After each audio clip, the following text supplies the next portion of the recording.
The Guardians are back in the latest MCU film, Guardians of the Galaxy Volume 3.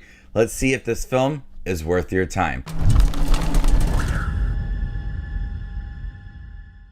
Hey everybody, my name's Justin here. I try to watch everything that hits theaters and on streaming services. If you guys are like me, go ahead and hit that subscribe button down below and click that bell notification for more up and coming content. Still reeling from the loss of Gamora, Peter Quill must rally his team to defend the universe and protect one of their own. If the mission is not completely successful, it could possibly lead to the end of the Guardians as we know them. I'm sure like many people, this was one of my most anticipated films for 2023. I like The Guardians. They have some really good stories. There are likable characters, and I wanted to see a continuation of the team after the events of Avengers Endgame. Still dealing with Gamora not on the team, and she's not the Gamora that we know. We've seen in the trailer that possibly someone could die, and I'm not going to have spoilers for this video at all. But this is an emotional film. This is one of the best MCU films I have seen, and I think my favorite in this trilogy. This film perfectly shows how good of a writer James Gunn is. He was able to take this misfit group in the first film and produce really compelling storylines for these characters.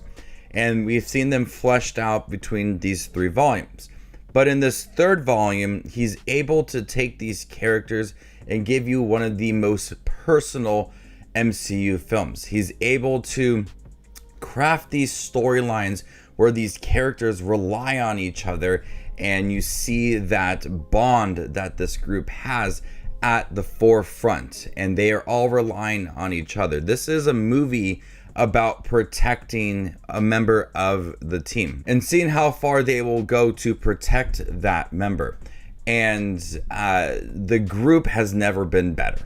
They are all not fully together within the film, but with Gamora kind of joining them, but having Nebula and Drax and Rocket and Star-Lord and Kraglin and Cosmo now in here, the team is the strongest in here. Despite not having the original Gamora in the team, they really work in here. And we see how they really care about each other in this film.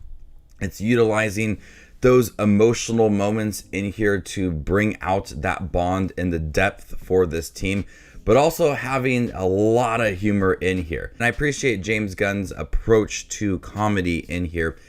Whereas some other MCU films, like, they have this heightened emotional scene and it's just ripped away with a comedic moment. We've seen that before in MCU films and it entirely doesn't work. Here in this case, there's that really nice balance. You get this emotional scene between Quill and Gamora or Rocket or whoever, and then you have this joke, but it all flows very naturally because the group themselves, they joke with each other, and so these jokes that they implement into the film feel like they are put it into the right spot. Like, you got that just right sweet amount of emotional scenes, and then you get this joke, and then it makes you laugh, but you're still caring about that scene.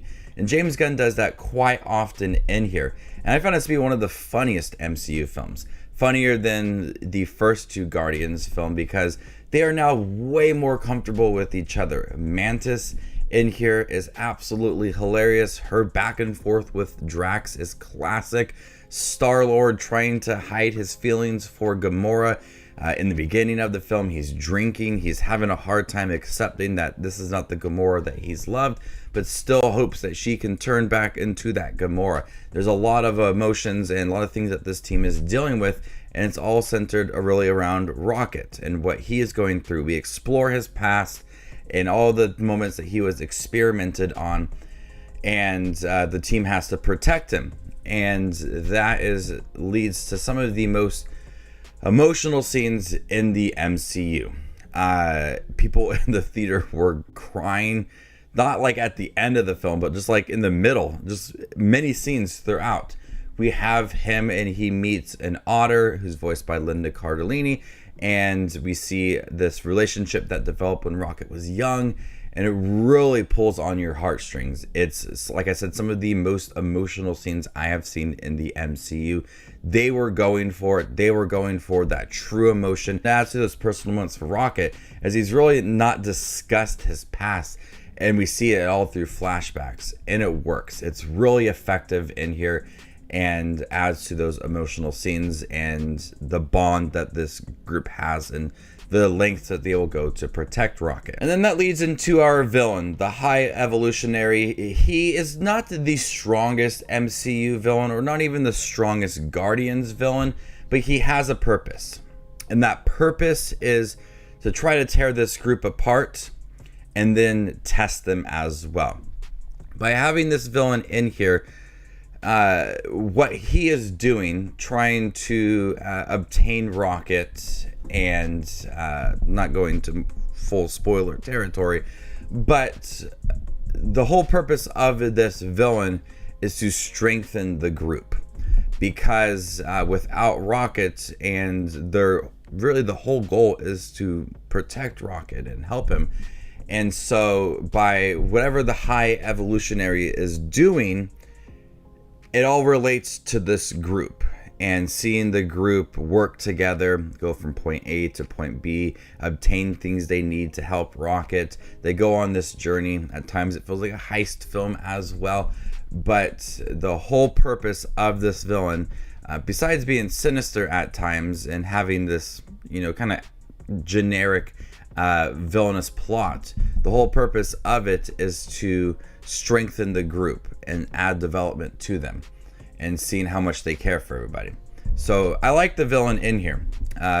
Sinister at times, like I said, a very generic plot, what he is trying to accomplish in all of this. But looking more at the past as well of Rocket, we also get the past of the High Evolutionary and seeing his progress with everything as well. The acting and the visuals are really good for the villain, but not one that's truly memorable, but it will be one that you remember for how the group came together to fight off against the High Evolutionary.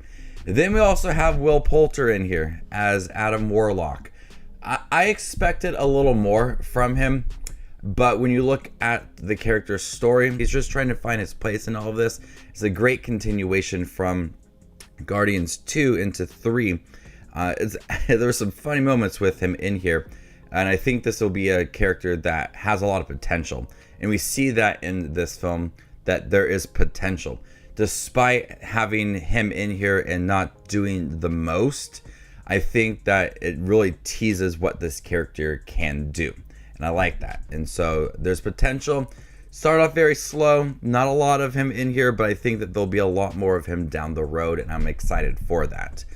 The whole group is just so good in here. Everybody is perfect.